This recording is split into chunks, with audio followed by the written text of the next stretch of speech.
Hi, hello everyone. Welcome back to my YouTube channel. To continue vocab, let's start today one word substitution. Today I start 422. Before it, I explain 421 one word substitution. Without further delay, we start today one word substitution. आज का जो first one word है वो है repercussion. Repercussion होता है प्रभाव, effect of some event, action और डिसीजन. मतलब किसी चीज़ का बहुत अत्यधिक प्रभाव होना या फिर कड़ी प्रतिक्रिया देना, मतलब प्रत्युत्तर करना, तो उसको बोलते हैं हम रिपरकशन. नेक्स्ट वन वर्ड है रिप्लिका. रिप्लिका क्या होता है? कॉपी और reproduction of work of art. मतलब किसी भी कार्य का या फिर कोई कलाकृति है उसके अगर हम कॉपी करते हैं या फिर रिप्रोडक्शन दोबारा से क्या करते हैं, उसको बनाते हैं, तो हम उसको बोलेंगे हम रेप्लिका. नेक्स्ट है रिपोजिटरी. रिपोजिटरी होता है place where things are store for safety. मतलब ऐसी जगह जहाँ पे चीज़ें स्टोर की जाती है, कलेक्ट करके रखी जाती हैं सेफ्टी के लिए, उसको बोलते हैं हम रेपिजिटरी. रेपिजिटरी होता है गोदाम. नेक्स्ट है रिपब्लिक. रिपब्लिक क्या? A public or political system in which the supreme power lies in the body of citizen who can elect people to represent them.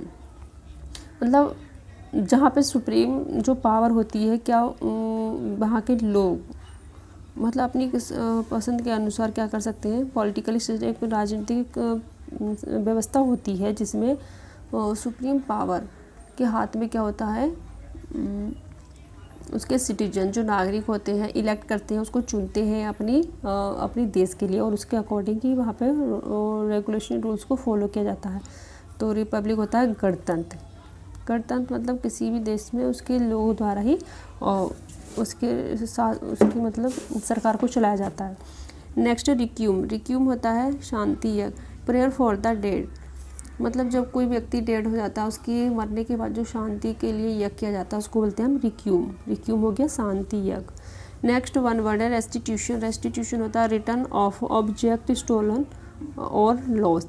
मतलब ऐसी कोई चीज़ जो कि हमारी ये चोरी कर ली जाती है या फिर वो कहीं खो जाती है, अगर उसको हम प्राप्त करते हैं तो उसको उस जगह उस समय हम क्या करेंगे, रेस्टिट्यूशन. वो चीज़ क्या बन जाती है, रेस्टिट्यूशन. जैसे कि हमारा कोई पेंसिल ही खो गई, अगर हम उसको बात को ढूंढेंगे तो कहेंगे आई रेस्टिट्यूशन दिस पेंसिल, मतलब मैंने वापस पाई है. नेक्स्ट है रिटेलिएट. रिटेलिएट होता है return the same sort of ill treatment. मतलब किसी व्यक्ति से बहुत बुरी तरीके से बदला लेने को हम बोल देंगे रिटेलिएट. रिटेलिएट मन होता है बदला लेना. रेटिसेंट या टैसिटर्न होता है अल्पभाषी. Person who does not speak too much. ऐसा व्यक्ति जो कि बहुत कम बोलता है, सिर्फ कामला बोलता है, तो उसी व्यक्ति को बोलेंगे हम रेटिसेंट या टैसिटर्न. नेक्स्ट है रेट्रोस्पेक्टिव. रेट्रोस्पेक्टिव होता है an effect which has a reference to the past. मतलब ऐसी कोई चीज़ है जिसका मतलब पहले की चीज़ इसका संदर्भ दिया जाता है, तो उसको बोलते हैं हम रेट्रोस्पेक्टिव. मतलब जो पूर्व में हो चुकी है उसका उदाहरण लेके हम अब जो प्रेजेंट में कुछ चीज़ें एक्सप्लेन करेंगे तो हम उसको उस जगह बोलेंगे रेट्रोस्पेक्टिव. रूमर या हेयरशे होता है अनवेरीफाइड इंफॉर्मेशन. मतलब किसी के बारे में हम कुछ भी एक्सप्लेन कर देते हैं कि ये व्यक्ति ऐसा ऐसा, जबकि एक्चुअल में हमें कुछ नॉलेज इन्फॉर्मेशन होती नहीं, तो ये सब रूमर या हेयरशे को बोलते हैं हम अफवाह. नेक्स्ट है सैक्रिलेज. सैक्रिलेज होता है treating something Holi without respect.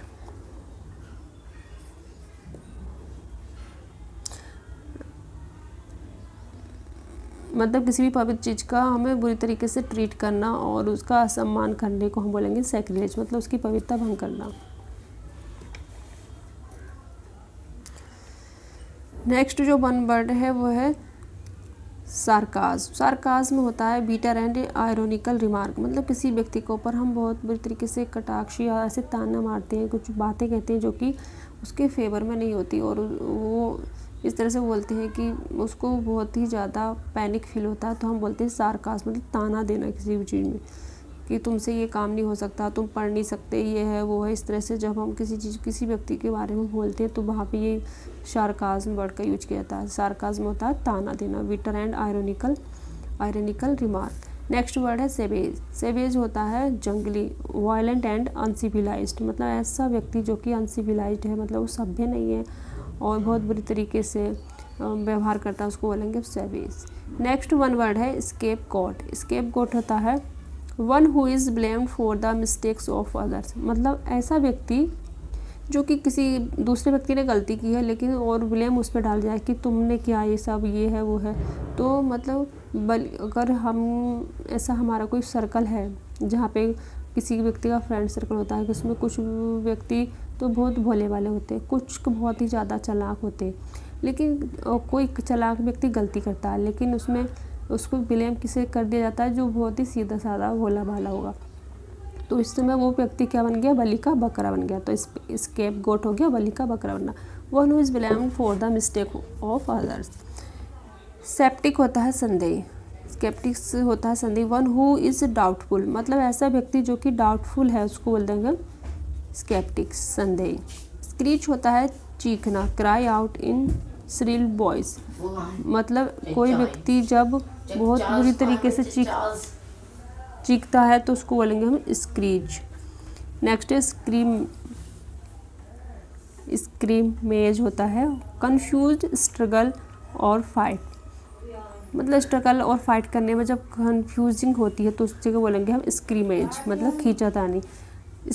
Scurry होता है छोटे कदम,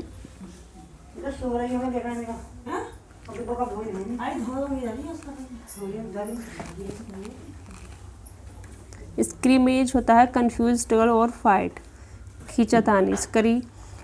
स्करी होता है छोटे कदमों से तेजी से चलना, मोर हर्डली विद शॉर्ट स्टेप्स, बहुत तेजी से छोटे कदमों से चलने को बोलेंगे स्करी।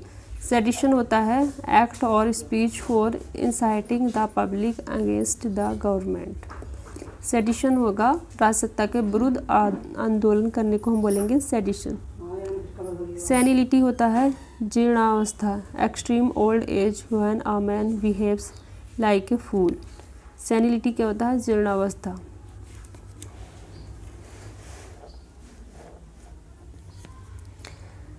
सेनिलिटी हो गया extreme old age when a man behaves like a fool, मतलब इतनी अधिक जब व्यक्ति की वृद्धावस्था आ जाती है तो वो बहुत बच्चों जैसी बातें करने लगता है, तो उस एज को हम बोलेंगे सेनिलिटी।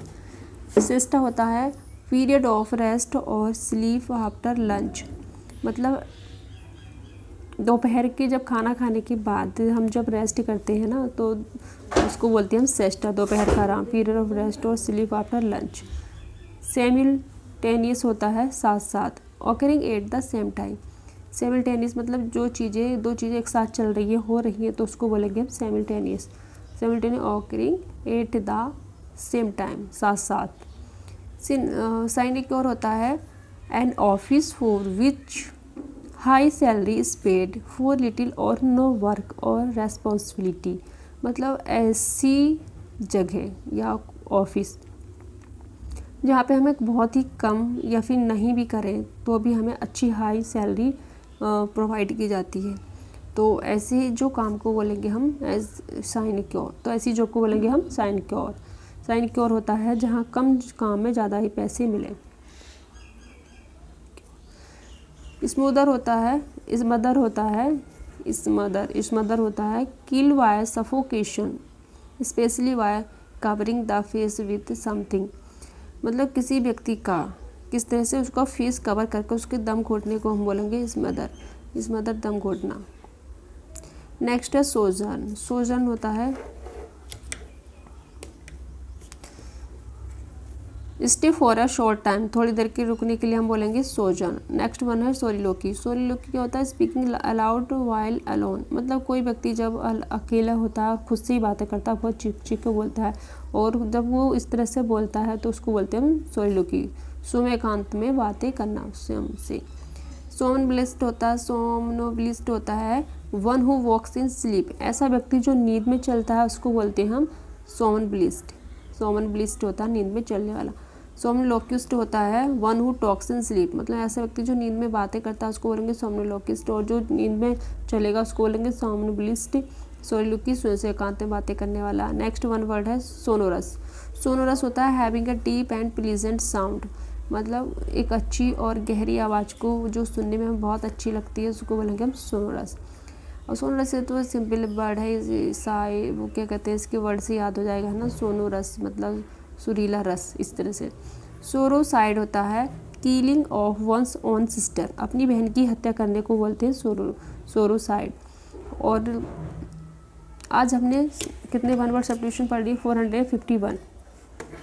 और एक या दो दिन और बस शायद 525 वन वर्ड हैं इसमें, तो एक या दो दिन और लगेंगे, फिर हमारे वन वर्ड सब्स्टिट्यूशन सब कंप्लीट हो जाएंगे। और इसके बाद हम फिर क्या पढ़ेंगे, इडियम फ्रेजेस पढ़ेंगे, और एक दो दिन में कन्फ्यूज वर्ड कंप्लीट कर दूँगी। फिर हमारी ये 5-6 दिन में सारी वोकैब कंप्लीट हो जाएगी। और प्लीज़ इस चैनल पे कंटिन्यू बने रहें, और जो भी इस चैनल पे नया है इस चैनल को सब्सक्राइब करें, लाइक करें, और अपने फ्रेंड्स के साथ शेयर कर सकते हैं, क्योंकि आपको यहाँ पे सारी वोकैब मिल जाएगी और ज़्यादा टाइम भी नहीं वेस्ट होगा। और जो भी समझ में नहीं आता आप कमेंट करके मुझसे कह सकते हैं। और सारे ही हम SSC सीजीएल की जितनी भी इंग्लिश है इस चैनल पे मैं एक्सप्लेन करूँगी। और आपको जो भी आप जो कुछ भी पढ़ना चाहते हैं इंग्लिश से रिलेटिव आप कमेंट में कह सकते हैं, मैं उसके लिए इम्प्रूव करूँगी और आप जैसा चाहेंगे वैसा करने की ट्राई करूँगी। Thanks for watching this video.